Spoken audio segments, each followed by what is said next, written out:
अगर आपकी वाइफ बिना किसी कारण को बताए आपके घर से चली जाए और आने के लिए बिल्कुल ही इनकार कर दे, तो साथ के साथ अपने मायके जाकर वो मेंटेनेंस का केस फाइल कर दे, तो आप तो यही सोचोगे कि मैं किस बात का मेंटेनेंस दूं, क्योंकि वाइफ तो अपनी मर्जी से आपका घर छोड़कर गई है। वकील के तौर पे जब हम हस्बैंड को रिप्रेजेंट कर रहे होते हैं कोर्ट में, तब हम भी यही बोलते हैं कि वाइफ जो है अपनी मर्जी से गई है हस्बैंड को छोड़कर। 125 4 CRPC के तहत मुझे किसी भी बात का मेंटेनेंस नहीं देना पड़ेगा। शायद आप भी इस बात को सोचते होंगे, लेकिन अब जो परिस्थिति है बिल्कुल ही बदल गई है। जी हाँ, honourable supreme court of India ने 2025 में इस सब्जेक्ट के ऊपर बहुत ही ज्यादा इम्पोर्टेंट लैंडमार्क जजमेंट दिया है। इसके ऊपर जब जजमेंट आया तब इसकी जो पूरी परिस्थिति है वो पूरी की पूरी बदल गई है। अब ये कितनी सही है कितनी गलत, ये मुझे आप कमेंट करके जरूर बताइएगा। और आपके जो बहुत इंपॉर्टेंट क्वेश्चन है मन के अंदर, क्या अब आपको मेंटेनेंस देनी पड़ेगी या आपको मेंटेनेंस नहीं देनी पड़ेगी, आज आपको इसका भी जवाब मिल जाएगा इस जजमेंट के थ्रू। मैं दीक्षा भास्कर आपका हमारे लीगल चैनल के ऊपर बहुत बहुत स्वागत करती हूँ। अगर आप चाहते हैं मैं रोज आपके साथ लीगल अवेयरनेस के ऊपर वीडियो शेयर करूँ, तो आप हमारे चैनल को like share comment and subscribe जरूर करिएगा।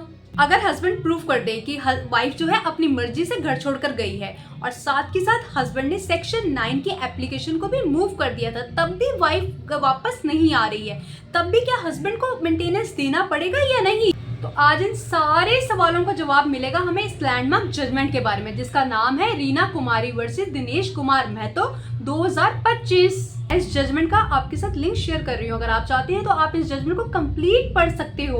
तो आइए सबसे पहले हम जानते हैं इस केस के फैक्ट्स के बारे में। दिनेश और रीना की शादी होती है मई 2014 में और रीना और दिनेश जो है एक साथ रहते हैं अगस्त 2015 तक। उसके बाद जो है रीना अपने पेरेंटल हाउस चली जाती है। जुलाई 2018 के अंदर हस्बैंड जो होता है यहाँ पर वो सेक्शन 9 की एप्लीकेशन को मूव कर देता है फैमिली कोर्ट के सामने। और हस्बैंड यहाँ पे क्लेम करते हैं कि रीना जो है बिना किसी कारणवश अपने हस्बैंड को छोड़कर चली गई है। अब क्या होता है, हस्बैंड जो है सबसे पहले सेक्शन 9 की एप्लीकेशन डालते हैं हिंदू मैरिज एक्ट के तहत। इसमें क्या होता है, रेस्टिट्यूशन ऑफ कंजुअल राइट्स की एप्लीकेशन होती है। जब सेक्शन 9 की एप्लीकेशन डलती है तब सम्मन इशू होते हैं वाइफ को, और वाइफ को बुलाया जाता है कोर्ट में। फिर दोनों पक्षों को सुना जाता है, इन दोनों के बीच में आर्गुमेंट्स होते हैं, लीगल प्रोसीडिंग्स कंप्लीट होती हैं और फाइनली फैमिली कोर्ट इस नतीजे पे पहुंचती है कि कोर्ट यहाँ पे इस निष्कर्ष पे आते हैं कि वाइफ जो है बिना किसी कारण के अपने मैट्रिमोनियल होम को छोड़कर चली गई है। और कोर्ट यहाँ पे साथ के साथ डायरेक्शन देते हैं कि वाइफ 2 महीने के अंदर अपने मायके से वापस आए अपने घर पर, और साथ के साथ उनके जो कंजुअल राइट्स है यहाँ पे उसको रिस्टोर किया जाता है। मतलब कि जो यहाँ पे सेक्शन 9 की एप्लीकेशन थी वो हस्बैंड की फेवर में अलाउ कर दी गई। साथ के साथ जब ये एप्लीकेशन चल रही होती है तो वाइफ दूसरी तरफ अगस्त 2018 में एक क्रिमिनल कंप्लेंट फाइल करती है under the section 498A of IPC के तहत, और दूसरी तरफ वो 125 CRPC के तहत मेंटेनेंस की एप्लीकेशन को मूव करती है फैमिली कोर्ट के सामने।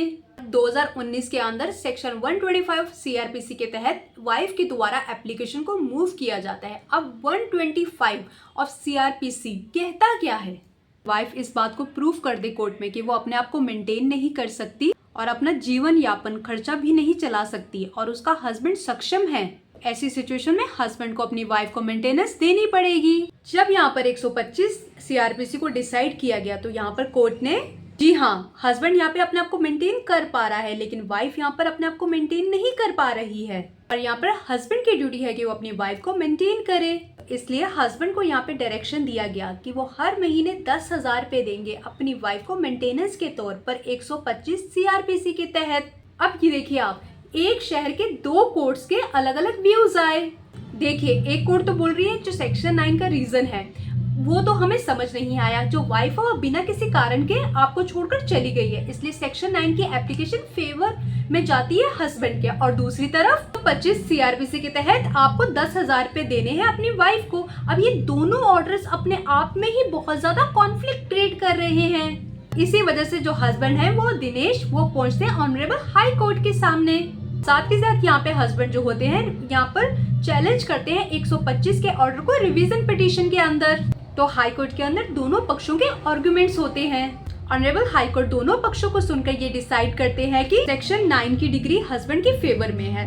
दूसरा, वाइफ जो है अपनी मर्जी से घर छोड़कर गई है, तो इसमें हस्बैंड की क्या गलती। तो 125 सब क्लॉज 4 ऑफ सीआरपीसी के तहत जो कि कहता है कि अगर वाइफ बिना किसी कारण को बताए अपने मैट्रिमोनियल हाउस को छोड़ के चली गई है तो ऐसे में वाइफ को मेंटेनेंस नहीं मिलेगी। इस केस में हाईकोर्ट जो है 125 सीआरपीसी के तहत कोर्ट ऑर्डर देती है कि हस्बैंड को किसी भी तरह का मेंटेनेंस नहीं देना होगा। बात से एग्रीड होकर जो वाइफ है रीना कुमारी वो पहुंचती है honourable supreme court of India के सामने।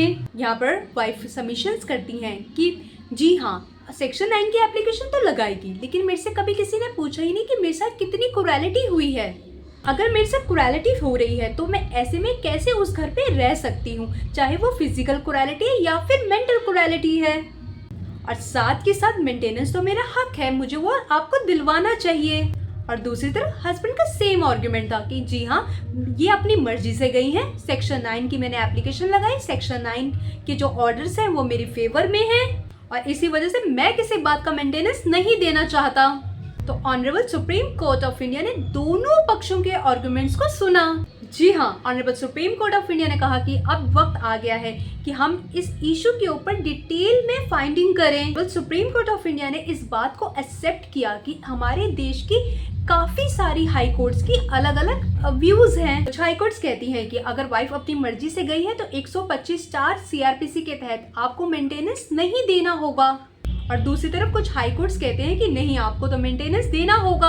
अब क्या सेक्शन 9 की डिग्री जब हस्बैंड के फेवर में हो गई है तब भी क्या मेंटेनेंस देनी होगी या नहीं देनी होगी? बहुत सारे व्यूज हैं। तो honourable supreme court of India ने कहा कि अब इस जजमेंट के द्वारा इन सारी बातों को क्लियर कर दिया जाएगा।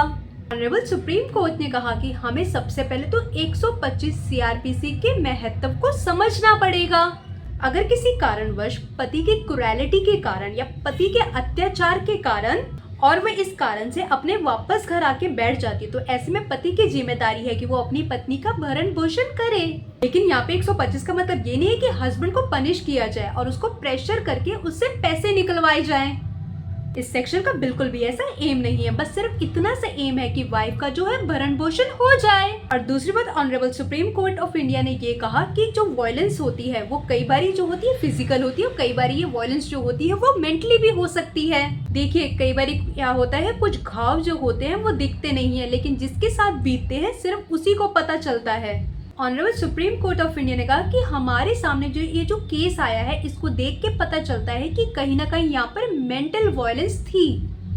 जैसे कि एक फैक्ट आया कोर्ट के सामने कि रीना का जो है मिसकैरेज हो गया था और मिसकैरेज होने के बावजूद भी हस्बैंड ने उसका कोई भी ध्यान नहीं रखा।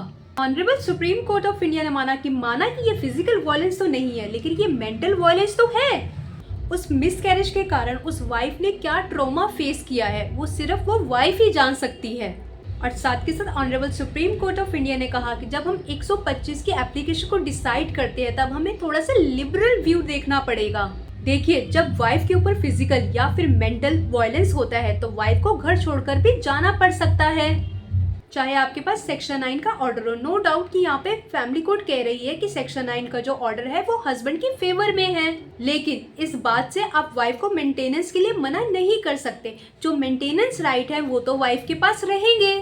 फिर यहाँ पे honourable supreme court of India ने यहाँ पे एक और टेक्निकल बात करी। यहाँ पे जब हस्बैंड के फेवर में सेक्शन 9 का ऑर्डर हो गया तो हस्बैंड ने यहाँ पे उस ऑर्डर को इम्प्लीमेंट करने के लिए क्या करा।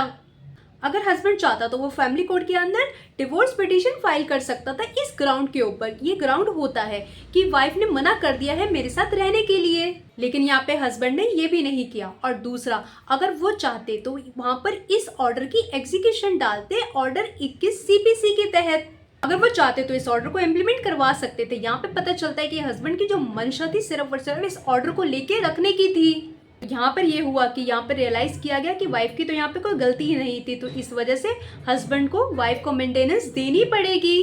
और फाइनली यहाँ पर हाई कोर्ट के ऑर्डर्स को साइड किया गया और वाइफ को कहा गया कि आपको मेंटेनेंस मिलेगी। तो ये थी हमारी आज की जजमेंट। अब ये कितनी सही है या कितनी गलत है ये मुझे नहीं पता, आपके क्या व्यूज हैं इसके ऊपर आप ये मुझे कमेंट करके जरूर बताइएगा। देखिए, एक जनरल व्यू था, अगर सेक्शन 9 की एप्लीकेशन हमारी फेवर में आ गई है तो हमें मेंटेनेंस नहीं देनी पड़ेगी। तो ये बात इस जजमेंट के बाद बिल्कुल भी इफेक्टिव नहीं रहेगी। Thank you.